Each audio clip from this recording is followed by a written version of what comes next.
पहले पाकिस्तान छाया युद्ध करेगा, यानी छोटे छोटे वार करके बंद कर देगा, फिर शक्ति जुटाएगा, जुटा के घोर समर करेगा, एक साथ 13 कंट्री भारत के ऊपर टूट पड़ेगा, उसके साथ चाइना भी वार करेगा। और ये समय 27 के बीच में 2026 में 25 में भी हो सकता है, ये महीने भी हो सकता है, कभी होगा पता नहीं। 15 दिन में भोजन मिलेगा एक बार, खाने को नहीं मिलेगा, ये भी समझ लीजिए। आप बोले हमारा घर इतने खेत है, इतने जमीन है, इतने संपत्ति है, तो खाने को क्यों अभाव होगा? ना, जितने खेती है सब में कीड़ा लग जाएगा, जब उगाने के समय आएगा तो बारिश ओले उसको नष्ट कर देगा, नहीं तो कीड़े लगेगा। 1 बीघा जमीन में मानो 10 केजी मिल रहा है, 500 ग्राम मिलेगा, तो मनुष्य बचेंगे कैसे? तो ये जो नाम है ना, ये नाम आपको उद्धार करेगा। बिना खाए पिए ये नाम भजन करके भक्त लोग 1-2 साल तक रह पाएंगे, शास्त्र में लिखा है। आनंद से एक बार हरि हरि। और उसके साथ देवी माता आके परीक्षा करेंगे, बीमारी आएगा, 64 प्रकार का बीमारी है। तो 64 प्रकार बीमारी को लड़ने के लिए हमारे पास क्या है? जब कोरोना आया तब दवाई भी तो काम नहीं दिया, आगे कोरोना से बड़े बीमारी आ रहा है, तब क्या करेंगे? ना ब्रह्म एकाक्षर नाम शास्त्र में लिखा है, ब्रह्म एकाक्षर। ब्रह्म एकाक्षर क्या है? ना, जिस समय प्रभु आते हैं उसी अवतार पुरुष के अनुसार नाम का भजन किया जाता है। जैसे सत्य युग में भगवान महाविष्णु के नाम, त्रेता युग में राम के नाम, द्वापर युग में भगवान श्री कृष्ण के नाम, और कलयुग में हनुमान और जगन्नाथ के नाम। और अभी जो युग, अब तक कलयुग नहीं है, अभी संगम युग या अनंत युग में, इस युग में माधव कल के रूप में आएंगे, इसलिए माधव नाम भी मड़ा रक्षा करने के लिए आपके वज्र कवच बनेगा। सबसे बड़ा बात है ये, घर में सोते सोते लोग मरेंगे, ब्रेन स्ट्रोक, कैंसर घर घर में फैल जाएगा। आज अच्छा है, कल सुबह देखो डिटेक्ट हुआ कैंसर, क्या करोगे? कैसे बचोगे? ना, जो लोग त्रिकाल संध्या, भागवत पठन, माधव नाम और महामंत्र भजन करते हैं उनको नहीं होगा। गांव में 10% लोग कैंसर में आगे जाएंगे, शहर में भी जाएंगे। रक्षा के लिए रास्ता एक ही है और कुछ नहीं है। तो इसलिए समय बड़ा बलवान है, यानी काल आ चुका है। 26-25 में या 27 के बीच में विश्व युद्ध लगेगा, और उसी के साथ साथ पंचभूत का प्रलय भी होगा, और सारा विश्व में विनाश होगा। भारत का बात नहीं है, भारत में तो कम होगा, अलग देश में बहुत ज्यादा होगा। तो इसलिए भागवत महापुराण में लिखा है, भगवान कृष्ण बताएं 3 प्रकार भक्त भगवान कृष्ण के। 3 प्रकार भक्त में किसको मुक्ति मिलता है, और कौन सबसे प्रभु जी के आशीर्वाद प्राप्त करते हैं।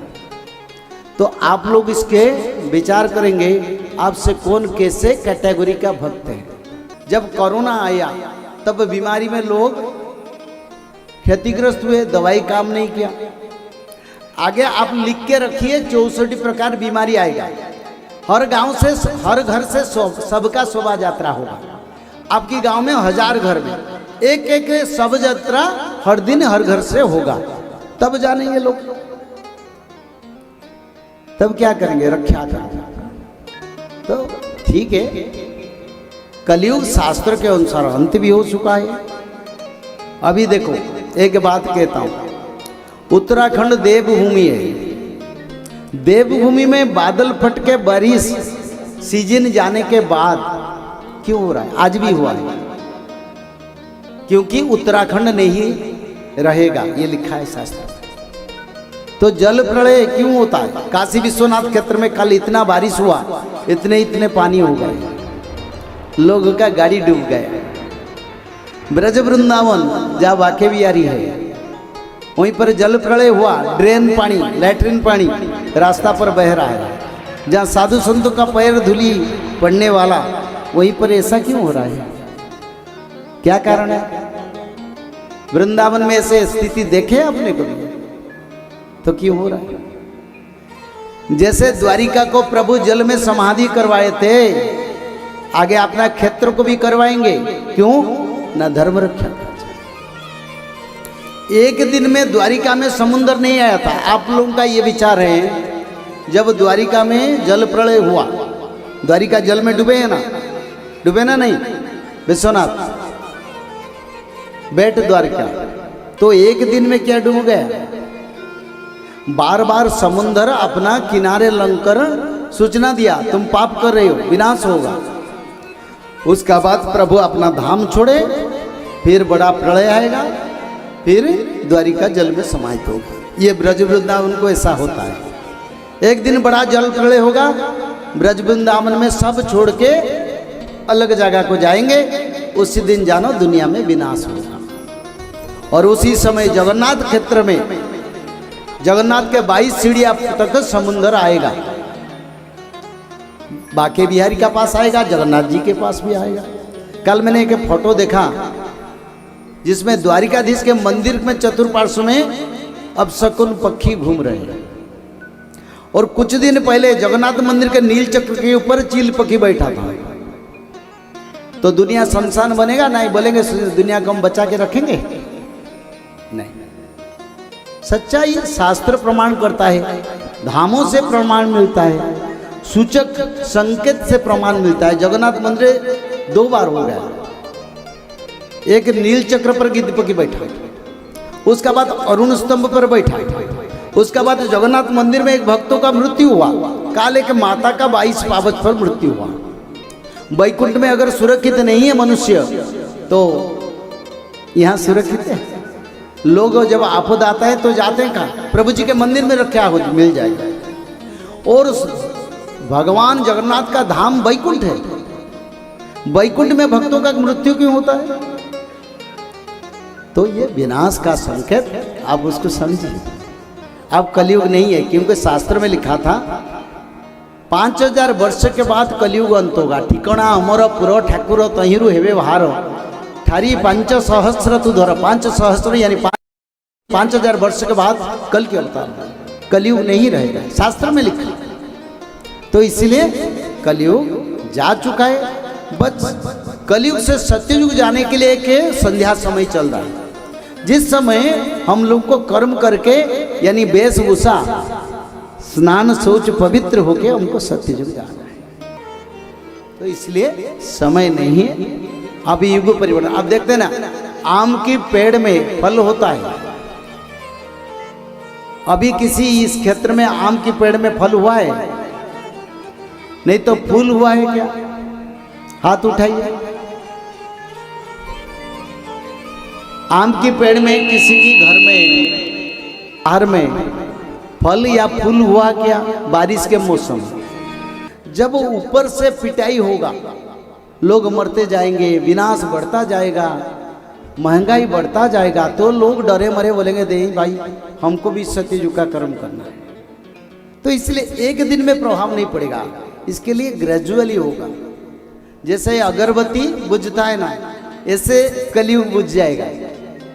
एक समय एक दिन में नहीं, उसके लिए कई वर्ष लगेगा।